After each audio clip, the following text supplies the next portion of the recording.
How's it going, car people? It's Lucas here, back with another video. Welcome to my year in review of 2021, the annual video where we look back at all of the cars that I have filmed this year and talk about some statistics that I have come up with about them. Also, we should make it a tradition that I always wear something car related in one of these videos. Today is no different, because look at this.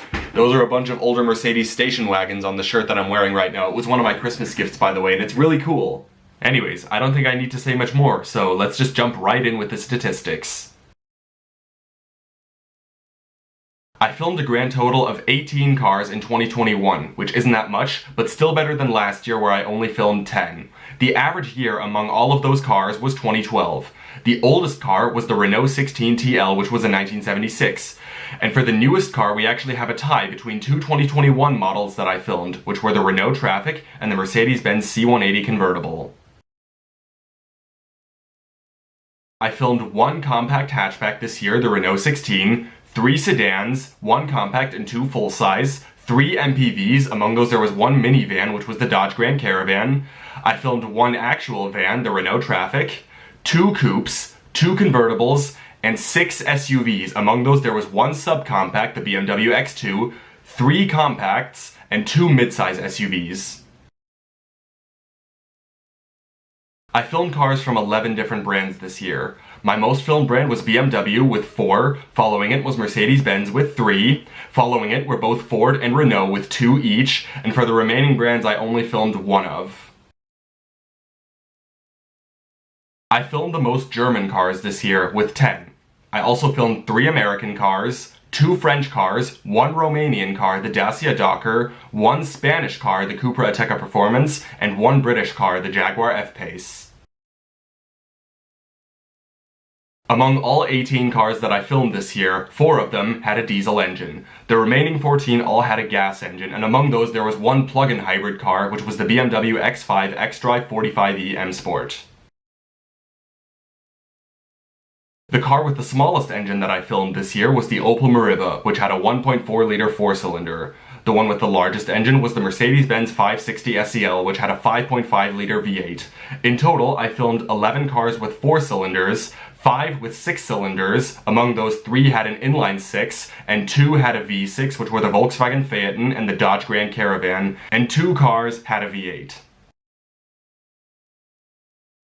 5 of the 18 cars that I filmed this year had a manual transmission. The remaining 13 were all automatics, and among those there were 2 cars with a dual clutch transmission, which were the Porsche Cayenne GTS and the Cupra Ateca Performance. Alright, it's time for the countdown lists, and starting now I'm actually going to be mentioning the winners of the respective countdown lists from previous years because I think it would be an interesting comparison. By the way, for the previous years I'm only going to mention the cars that landed at the number 1 spot. For 2021 I have a top 3. I think it would just take too long to do a top 3 for every year, so I hope you understand.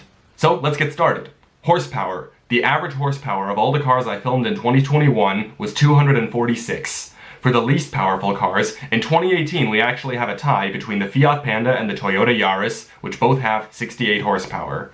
In 2019 it was the Renault Twingo, which had 60 horsepower. Last year it was the 2019 Mitsubishi Space Star, which had 79 horsepower. For this year, at number 3 we have the Opel Meriva, which has 118 horsepower out of its 1.4-liter 4-cylinder. Number 2 is the Dacia Docker, which has 102 horsepower out of its 1.6-liter 4-cylinder. And number 1 should be relatively obvious, the Renault 16 with 64 horsepower out of its 1.6-liter 4-stroke 4-cylinder. For the most powerful cars, in 2018 it was the Ram 1500 Laramie with 395 horsepower out of its mighty 5.7-liter Hemi V8. In 19 it was the 2018 Toyota Sienna with 296 horsepower out of its 3.5-liter V6. Last year it was the Mercedes-Benz ML430 with 268 horsepower out of its 4.3-liter V8. And for this year, number 3 is the BMW X5 xDrive 45e M Sport with 389 horsepower combined from its electric motor and its 3-liter turbocharged 6-cylinder. Number 2, the Porsche Cayenne GTS with 414 horsepower out of its 4.8-liter V8. And number 1, the BMW X3M Competition with 503 horsepower out of its 3-liter twin-turbocharged 6-cylinder. This makes it not only the most powerful car of 2021, but also the most powerful car I have ever filmed. Okay, torque. The average torque of all the cars that I filmed this year was 277 pound-feet. For For the cars with the least amount of torque, in 2018 it was the Toyota Yaris with 66 pound-feet. In 2019, the Nissan Pixo also with 66. Last year it was the 2019 Mitsubishi Space Star with 78. For this year, at number 3 we have the Opel Meriva with 129, number 2 the Dacia Docker with 117, and number 1 the Renault 16 with 83 pound-feet. And coincidentally, all 3 cars that made it to this countdown list actually landed on the last one in the exact same order. Also, fun fact, this is not the first time we have seen something like this. If you want to see the first time this has happened, go watch my last year in review. Moving on, most amount of torque. In 18, it was the Ford F-150 XLT Sport with 375 pound-feet. In 19, the Jeep Grand Cherokee with 376. And last year, it was the BMW 330e with 310. For this year, number 3 was the Volkswagen Phaeton with 369. Number 2, the Porsche Cayenne GTS with 380. And for number 1, we actually have a tie between the BMW X5 xDrive 45e and the BMW X3M Competition, which both have 443 pound-feet of torque. Next up, acceleration, which I am basing off of the 0 to 100 kilometers per hour time. Now, that is actually 0 to 62 miles an hour, and I know you Americans do acceleration in 0 to 60 miles an hour, so if you ever Google the acceleration time of a specific car and you get a different number than what I mention, that'll be why. Also, from now on, instead of saying 0 to 100 kilometers an hour every time, I'm just going to say acceleration time, but now you know what I mean with acceleration time.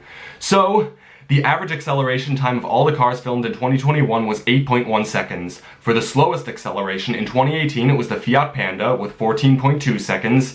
In 19 the Chevrolet Aveo 14.2 seconds also.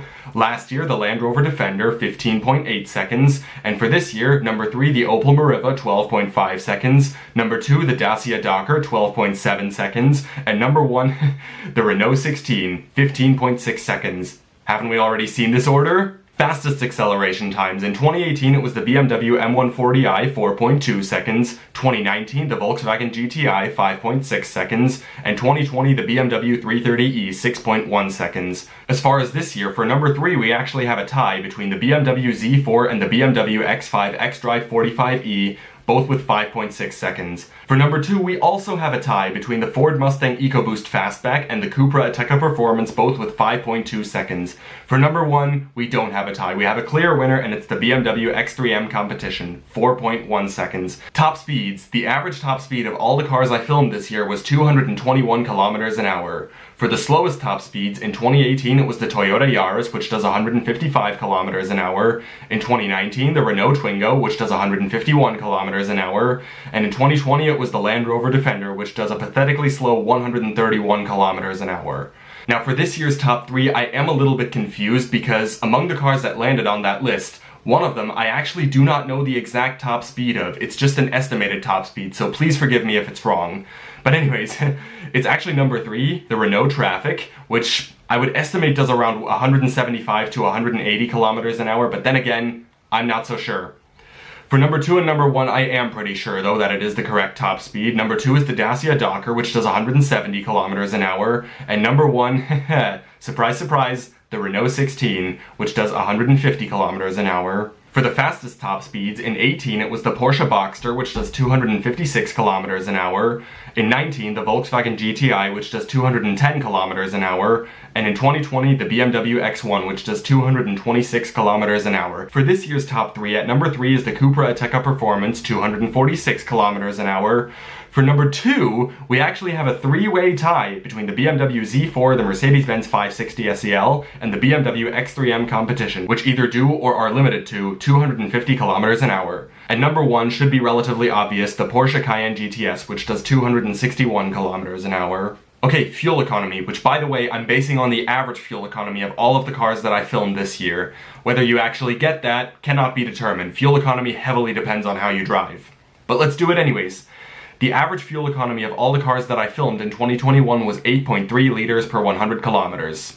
As far as the least fuel efficient cars, in 2018 it was the Ram 1500 Laramie, which averages 13.8 liters per 100 kilometers. For 2019, we actually have a tie between the 2011 Toyota Highlander and the Chrysler Town & Country, which both get 11.8 liters per 100 kilometers. In 2020, it was the Mercedes-Benz ML430, which gets 11.9 liters per 100 kilometers. For this year, number 3 was the Dodge Grand Caravan, which gets 11.8 liters per 100 kilometers. At number 2, the Mercedes-Benz 560 SEL, 13.3 liters per 100 kilometers. And number 1, the Porsche Cayenne GTS, which gets 14.7 liters per 100 kilometers on average. For the most fuel-efficient cars, in 2018 it was the Nissan Note, 3.9 liters per 100 kilometers. In 2019, the Citroën C3, 3.6. And 2020 it was the BMW 330e, which supposedly, based off of the manufacturer, gets 1.9 liters per 100 kilometers. I doubt that's accurate though. I don't know why I still put it on this list though when I don't think that's accurate, but it's what the manufacturer claims, so you know what? I might as well just put it there. So for this year, at number 3 we have the Jaguar F-Pace, which averages 5.3 liters per 100 kilometers. At number 2, the BMW X2, 5.1 liters. It's the xDrive 25D model, by the way. And for number 1, the BMW X5 xDrive 45e M Sport, which, based on the manufacturer, gets 2.5 liters per 100 kilometers. And just like with the 330e, I'm pretty sure that's not accurate. Last statistic before we move on to the analytics, the top 3 most popular videos of 2021. Now this statistic is also a little bit unfair because some videos haven't been up for that long while others have been up for several months and had more time to get views, but you know what? Let's still do it. At number 3 was the 2002 Mercedes-Benz C180, which currently sits at just under 5,200 views. Number 2, the BMW Z4, currently with 5,700 views. And number 1, the Volkswagen Phaeton, currently with 8,400 views. Now it's time for the fun part, the analytics, because YouTube gives me a lot of information on who's watching my videos, how many are watching my videos, and all sorts of other information, and I'm about to go through exactly that with all of you. Now, I am filming this video on December 28th, 2021, and these analytics are actually from the last 365 days and not just 2021 alone. Even though the channel is not that big and probably not much changes within a few days, I'm still choosing the analytics from the last 365 days, so from December 28th, 2020 until December 27th, 2021, which was yesterday from the day I'm filming this, so you kind of get a little bit more of an idea on what I get in about a year. It's a rough estimate. So let's get started. Within the last year, I got 419,969 views. I got 19,178 hours of watch time, which to this day still blows my mind because I never intended to seek popularity on YouTube, so I never thought I would get this much, but I did, and I'm really thankful for it. I got 805 new subscribers, 550 comments, I got 3,731 likes and 258 dislikes, which is 93.5% likes, so pretty nice ratio. As far as my audience, you are 89.5% male. The bulk of my viewers are 25 to 34 years old, 29.3%. As far as where everyone is from, the majority of my viewers are from the USA, 18.8%. Following it is the UK with 11.1%, then Germany, 3.9%, France with 3.7%, then Italy with 2.6%, and following it we have Spain, Poland, and Canada. There are many other countries, but it would take too long to list them all up, so I think I'm gonna stop there. So there you go. That is my year in review of 2021. Admittedly, I do kind of wish I had been able to film more cars than I actually did. Sure, I filmed more than last year, but still, you kind of get what I mean. Also, for those who don't know, I'm actually in my last year of school, and it's been kind of hitting me hard lately, and because of that, I don't know how often I'm going to be able to go out and film some cars. Obviously, if I get an opportunity to film a car, I will take it, but I don't know how often that's going to happen. Just don't be surprised if you have radio silence for a while. It'll be because I'll be busy with school or have something else going on in my life. I also do have relatively large plans for after I finish school, which may or may not impact this channel, but that's a topic for a separate video. But for now, I hope you enjoyed this video, hope you had a really good holiday season, have a happy new year, let's hope 2022 is better than the last 2 years have been, and I will see you next time. Goodbye.